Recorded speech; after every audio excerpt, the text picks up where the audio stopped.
जय हिंद, वंदे मातरम। स्वागत है आप सभी का फ्री एग्जाम जो यूट्यूब चैनल पर। दोस्तों, अगर आप बिहार जीविका 2025 का एग्जाम देने वाले हैं तो आज ये आपके लिए 16 नंबर का शानदार प्रैक्टिस सेट होने वाला है। 15 नंबर तक का जो प्रैक्टिस सेट है हमने कंप्लीट करवा दिया है। अगर आपने वो वीडियो अब तक नहीं देखी है तो प्लेलिस्ट में जाकर के जरूर देखें, निश्चित ही यहां से आपका बहुत ही फायदा होगा। तो चलिए सेशन को प्रारंभ करते हैं और पहला शानदार प्रश्न आपके स्क्रीन पर है। सही उत्तर अगर आपको पता है तो कमेंट जरूर करते रहें। पूछा गया है कि एसएसजी में न्यूनतम कितनी महिलाएं होती हैं? 5, 7, 8 या फिर 10। तो एसएसजी का आप लोग फुल फॉर्म बताइए। तो एसएसजी में न्यूनतम कितनी महिलाएं होती हैं? तो एसएसजी में न्यूनतम 10 महिलाएं होती हैं। दूसरा प्रश्न है, एसएसजी की अवधारणा किस देश से प्रेरित है? भारत, बांग्लादेश, नेपाल या फिर भूटान? तो एसएसजी की जो अवधारणा है ये किस देश से प्रेरित है? तो बांग्लादेश से। किससे?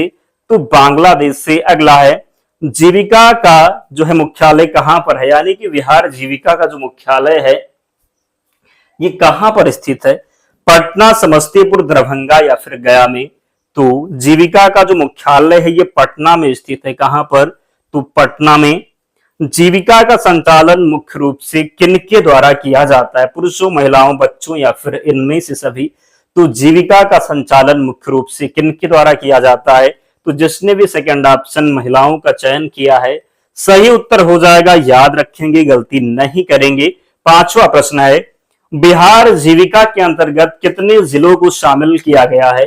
35, 36, 37 या फिर 38? तो आपको बताना है कि बिहार जीविका के अंतर्गत कितने जिलों को शामिल किया गया है। तो सभी 38 जिलों को बिहार जीविका के अंतर्गत शामिल किया गया है। बिहार जीविका की शुरुआत किस वर्ष हुई थी? 2007, 2008, 2009 या फिर 2010 में? तो बिहार जीविका की शुरुआत 2007 में। कब? तो बिहार जीविका की शुरुआत कब हुई थी? तो 2007 में। भारत में एसएसजी बैंक लिंकेज प्रोग्राम कब शुरू हुआ? 1990, 1991, 1992 या फिर 1993? तो आपको बताना है कि भारत में एसएसजी बैंक लिंकेज प्रोग्राम है ये कब शुरू हुआ? तो इसका जो राइट आंसर होगा 1992 में। कब? तो भारत में एसएसजी बैंक लिंकेज प्रोग्राम शुरू हुआ 1992 में। बिहार में अरबी एवं फारसी अनुसंधान संस्थान कहां पर स्थित है? बताना है आपको। क्या? तो बिहार में अरबी एवं फारसी अनुसंधान संस्थान कहां पर है? गया, पटना, दरभंगा या फिर समस्तीपुर? तो बिहार में अरबी एवं फारसी अनुसंधान संस्थान कहां पर है? तो पटना में है। कहां पर है? तो पटना में है। याद रखेंगे। अगला है, जीविका परियोजना का प्रारंभ किस संस्था के सहयोग से हुआ? नाबार्ड, इसरो, विश्व बैंक या फिर इनमें से कोई नहीं? तो जीविका परियोजना का प्रारंभ किस संस्था के सहयोग से हुआ? नाबार्ड, इसरो, बैंक या फिर इनमें से कोई नहीं? तो जीविका परियोजना का प्रारंभ कब हुआ? तो किसके सहयोग से हुआ? तो जीविका परियोजना का जो प्रारंभ हुआ ये विश्व बैंक के सहयोग से। किसके सहयोग से? तो विश्व बैंक के सहयोग से। महाराष्ट्र भूषण पुरस्कार किस राज्य का सर्वोच्च नागरिक सम्मान है? गुजरात, महाराष्ट्र, मध्य प्रदेश या फिर राजस्थान? तो आसान है, जब महाराष्ट्र आगे प्रश्न में ही लिखा है तो महाराष्ट्र ही राइट आंसर होगा। अगला है, होम रूल लेग आंदोलन किसने शुरू किया था? क्या पूछा गया है? तो होम रूल लेग आंदोलन किसने शुरू किया था? महात्मा गांधी और जवाहरलाल नेहरू, बाल गंगाधर तिलक और एनी बेसेंट, सरदार वल्लभ भाई पटेल और सुभाष चंद्र बोस, लाला लाजपत राय और विपिन चंद्र पाल? तो आपको बताना है कि सही उत्तर क्या होगा। होम रूल लीग आंदोलन किसने शुरू किया था? तो होम रूल लीग आंदोलन जो शुरू किया था ये बाल गंगाधर तिलक और एनी बेसेंट के द्वारा। किसके द्वारा? तो होम रूल लीग आंदोलन शुरू किया गया था बाल गंगाधर तिलक और एनी बेसेंट के द्वारा। अंतरराष्ट्रीय आपराधिक पुलिस संगठन का मुख्यालय कहां पर स्थित है? Washington DC, Lyon France, London United kingdom या फिर बर्लिन जर्मनी? बताएंगे आप कि अंतरराष्ट्रीय आपराधिक पुलिस संगठन का मुख्यालय। क्या बताना है?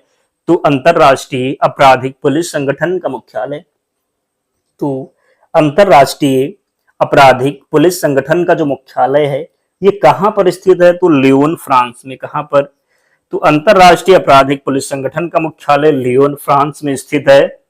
मानव शरीर में सबसे बड़ी धमनी कौन सी है? पल्मोनरी धमनी, कोरोनरी धमनी, महाधमनी या फिर इनमें से कोई नहीं। तो मानव शरीर में सबसे बड़ी धमनी कौन सी है? पल्मोनरी धमनी, कोरोनरी धमनी, महाधमनी या फिर इनमें से कोई नहीं। तो याद रखेंगे जो सही उत्तर होगा क्या? तो महाधमनी होगा।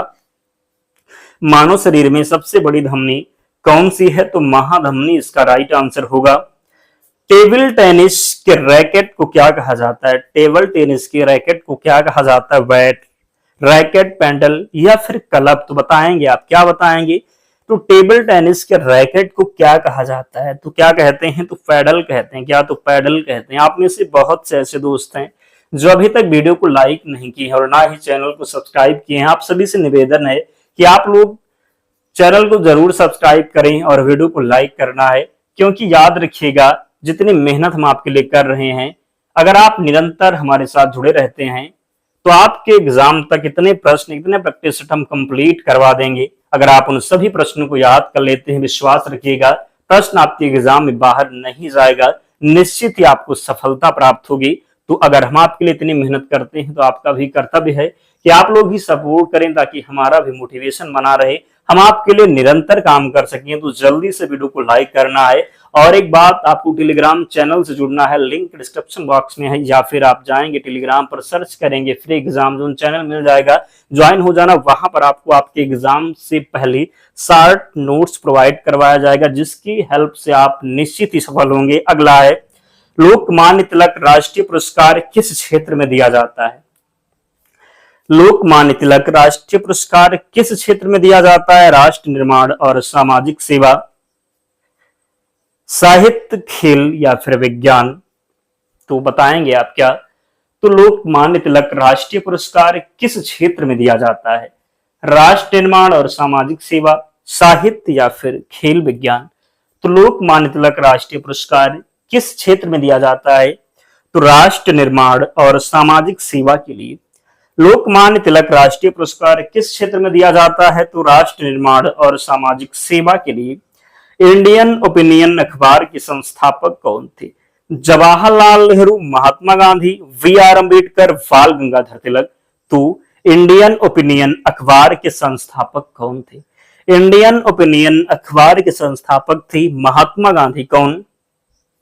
तो महात्मा गांधी इंडियन ओपिनियन अखबार के संस्थापक थे। मिशन इंद्रधनुष का मुख्य उद्देश्य क्या है?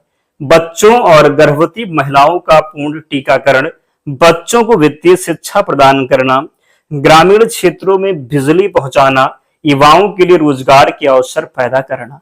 तो मिशन इंद्रधनुष का मुख्य उद्देश्य क्या है? मिशन इंद्रधनुष का मुख्य उद्देश्य क्या है?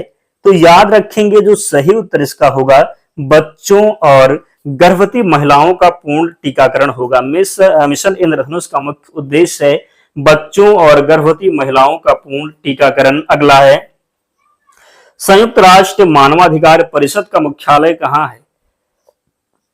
न्यूयॉर्क, जिनेवा, हरियाणा या फिर पेरिस? तो संयुक्त राष्ट्र मानवाधिकार परिषद का जो मुख्यालय है ये जिनेवा में स्थित है। कहां पर?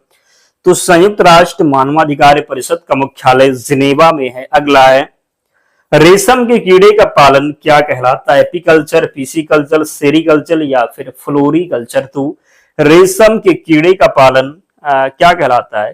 तो रेशम के जो कीड़े का पालन है ये क्या कहलाएगा? याद रखेंगे इसको कहते हैं सेरीकल्चर। क्या? तो रेशम कीट पालन को क्या कहते हैं? तो सेरीकल्चर कहेंगे। एपीकल्चर मधुमक्खी पालन। अगला है, प्रवासी भारतीय सम्मान किस क्षेत्र में दिया जाता है? विदेश में भारतीय मूल के व्यक्तियों द्वारा भारत की उत्कृष्ट योगदान, भारत के बाहर विज्ञान और प्रौद्योगिकी, भारतीय संस्कृति का विदेश में प्रचार, अंतर्राष्ट्रीय व्यापार को बढ़ावा देना। बताएंगे आप सही उत्तर क्या होगा? तो विदेश के भारतीय मूल के व्यक्तियों द्वारा भारत के प्रति उत्कृष्ट योगदान सही उत्तर होगा। राष्ट्रीय खाद्य सुरक्षा अधिनियम का मुख्य उद्देश्य क्या है? सभी नागरिकों को मुफ्त भोजन, किसानों को मुफ्त उर्वरक प्रदान करना, सभी के लिए खाद्य और पोषण सुरक्षा सुनिश्चित करना, खानदान उत्पादन बढ़ाना। बताएंगे आपकी राष्ट्रीय खाद्य सुरक्षा अधिनियम का मुख्य उद्देश्य क्या है? तो राष्ट्रीय खाद्य सुरक्षा अधिनियम का जो मुख्य उद्देश्य है क्या होगा? तो सभी के लिए खाद्य और पोषण सुनिश्चित करना। क्या होगा? तो सभी के लिए खाद्य और पोषण सुनिश्चित करना। अखिल भारतीय हरिजन सेवक संघ की स्थापना किसने की थी? महात्मा गांधी, वी आर अम्बेडकर, ज्योतिबा फुले या फिर नारायण गुरु। तो अखिल भारतीय हरिजन सेवक संघ की स्थापना किसने की थी? तो अखिल भारतीय हरिजन सेवक संघ की स्थापना की थी महात्मा गांधी ने। किसने? तो महात्मा गांधी ने। अगला है एफएटीएफ का पूर्ण रूप क्या है? Financial action task force, federal authority for trade finance, foreign asset transfer fund, future alliance for technological finance. तो बताएंगे आपकी एफएटीएफ का पूर्ण रूप क्या है? तो एफएटीएफ का जो पूर्ण रूप है ये होगा फाइनेंशियल एक्शन क्या? तो फाइनेंशियल एक्शन टास्क फोर्स हो जाएगा क्या? तो एफएटीएफ का पूर्ण रूप फाइनेंशियल एक्शन टास्क फोर्स होगा। अगला है ईसीजी किस अंग की गतिविधि को मापने के लिए प्रयोग किया जाता है? क्या बताना है?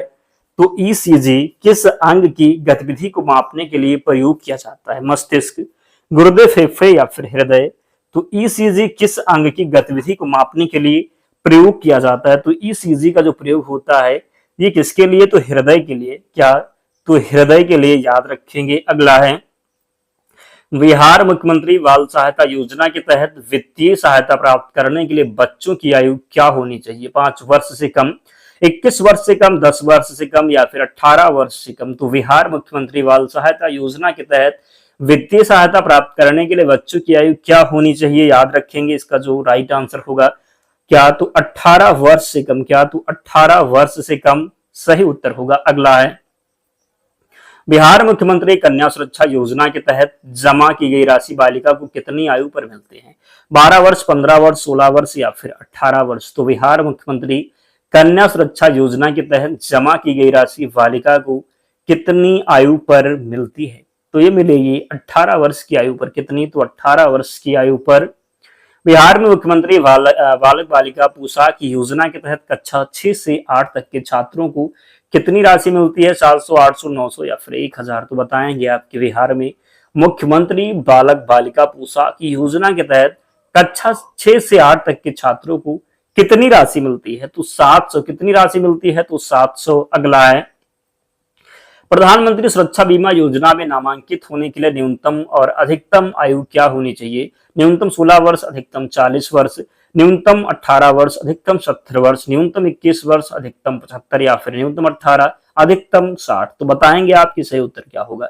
राइट आंसर इसका होने वाला है न्यूनतम 18 वर्ष और अधिकतम जो होगा ये 70 वर्ष होगा। न्यूनतम 18 वर्ष और अधिकतम 70 वर्ष। अगला है बचत के संदर्भ में दीर्घकालिक लक्ष्य का एक उदाहरण क्या है? बचत के संदर्भ में दीर्घकालिक लक्ष्य का जो एक उदाहरण है दैनिक भोजन खरीदना, बच्चों की उच्च शिक्षा या घर बनाना, मनोरंजन पर खर्च करना, मासिक बिलों का भुगतान। सही उत्तर इसका होगा बच्चों की उच्च शिक्षा या घर बनाना हो जाएगा। अगला है बागवानी फसलों में अक्सर कौन सी विशेषता होती है जो उन्हें खराब होने के प्रति संवेदनशील बनाती है? उच्च प्रोटीन, कम पानी की मात्रा, उच्च जल सामग्री और नाजुक बनावट, कम कार्बोहाइड्रेट सामग्री। बताएंगे आपकी बागवानी फसलों में अक्सर कौन सी विशेषता होती है जो उन्हें खराब होने के प्रति संवेदनशील बनाती है? याद रखेंगे इसका जो सही उत्तर होगा उच्च जल सामग्री और क्या तो नाजुक वटन हो जाएगा। क्या तो नाजुक बनावट हो जाएगा। बताइए आप लोग कि 30 प्रश्न थे आज। बताइए कि आपका स्कोर क्या रहा? 30 प्रश्नों में आपसे कितने प्रश्न सही हुए? जरूर कमेंट करके बताएं। पीडीएफ पता है आपको, लिंक जो है डिस्क्रिप्शन बॉक्स में है, ज्वाइन हो जाना या फिर सर्च जाकर करेंगे फ्री एग्जाम जो चैनल मिल जाएगा, ज्वाइन हो जाना, पीडीएफ मिल जाएगी। तो मिलते हैं नेक्स्ट वीडियो में, तब तक पढ़ते रहिए, ध्यान रखिए अपना, स्वस्थ और सुरक्षित रहिए। जय हिंद।